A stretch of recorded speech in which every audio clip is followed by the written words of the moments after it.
My name is Wes Porch, in English, Avraham Barak ben Avraham in Hebrew. I live in Texas, have lived in Texas all my life. I'm 66, and really it's 66 years young. My story is a very, in some ways, unique story, sometimes almost, to some people, bizarre. As I've said, I was born and reared in Texas, in a Southern Baptist home, which is not exactly something that many Jews relate to.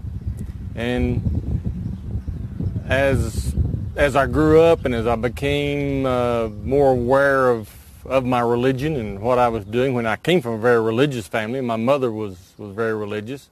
My grandparents were. They felt like we all needed to be in a church home, and that we all needed to follow the tenets of our faith. And so I adhered to the pathway. But as I got older, I began to have questions about some things that, as I read the Bible, as I began to study on my own, there were many questions that came up that I could never really get an answer to. So many times the answers were things, you don't need to know that, Wes. These are things we don't understand, Wes.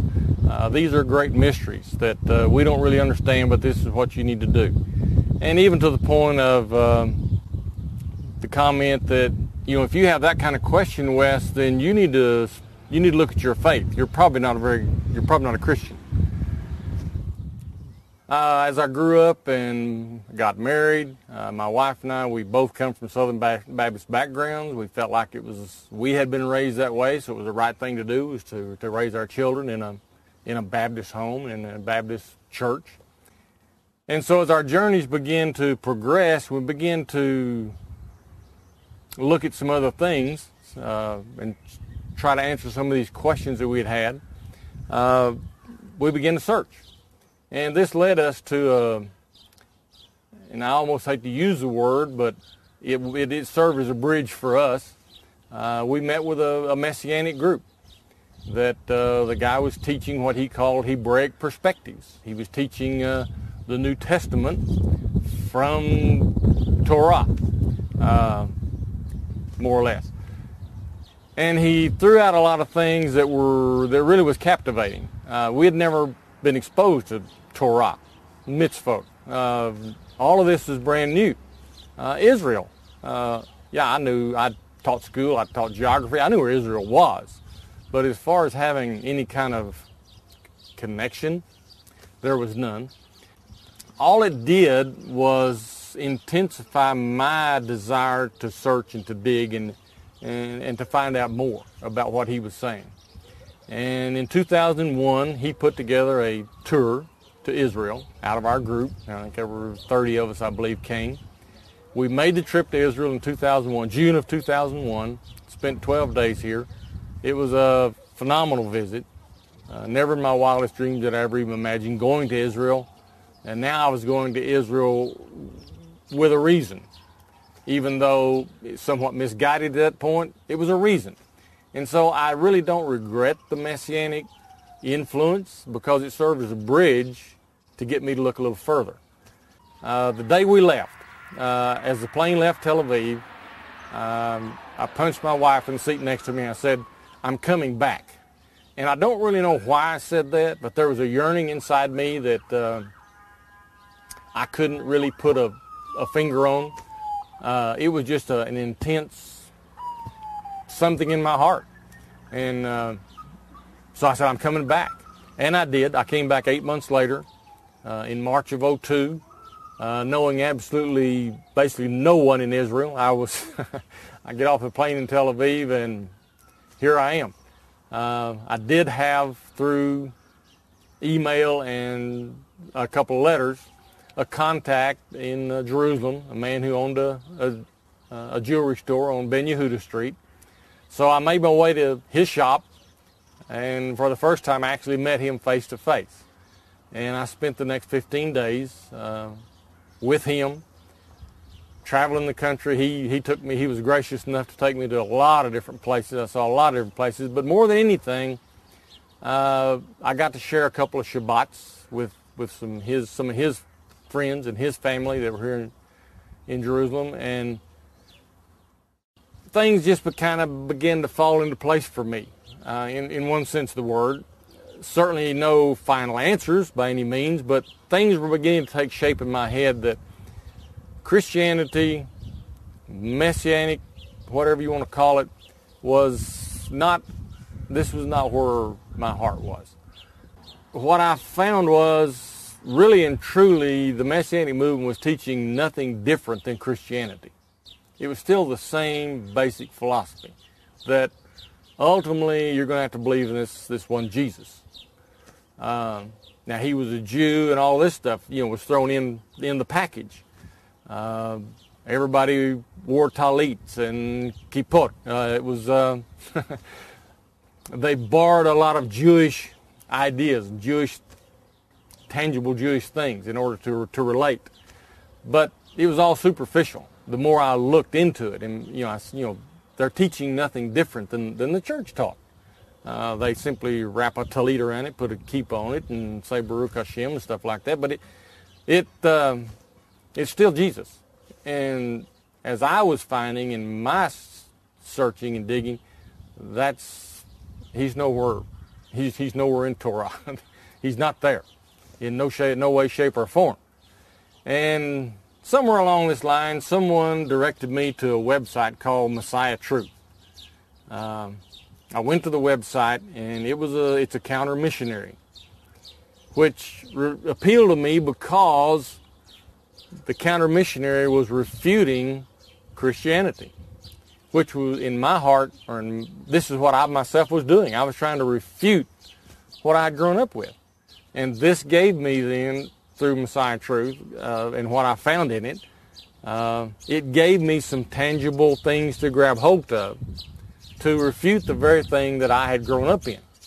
And then I also, from Messiah Truth, came onto a website called Outreach Judaism that Rabbi Tovia Singers does. And from that day on, my life was changed. I knew that Judaism and the path of Judaism was probably what I wanted to follow.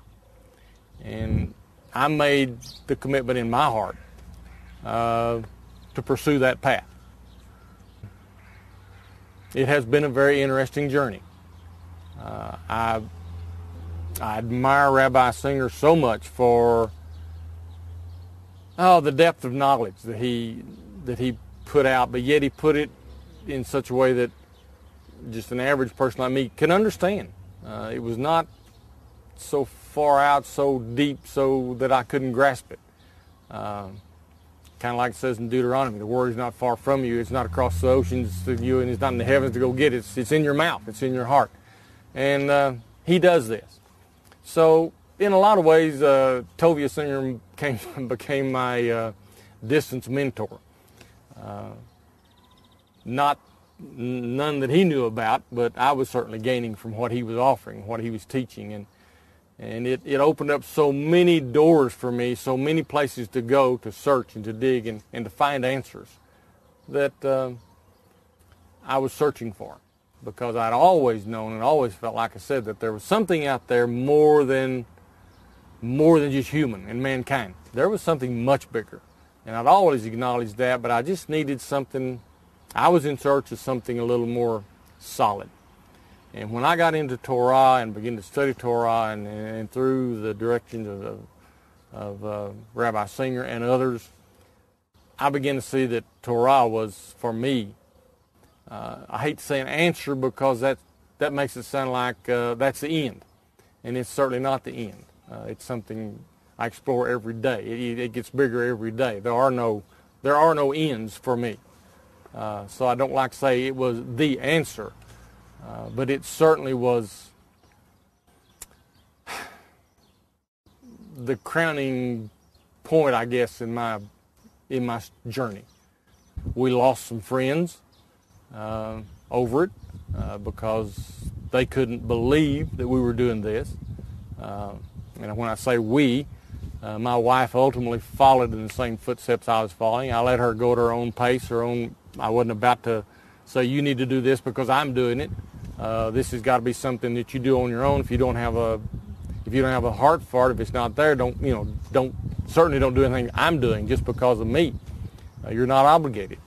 And so I progressed maybe at a little faster pace than she did on my journey toward Judaism, mainly because I had a little more time to dig and study. She was teaching full-time in school, so she didn't have as much time to study.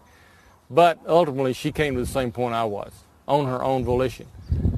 So we converted in, I guess it was 2004. And in 2006, then our daughter and her husband and 2 sons also followed the path of conversion. And it has been a wonderful, wonderful experience. One that I'll never regret anyway. What's it like to be in Israel? Every time I come, there's more of a connection with me and the land and with the people.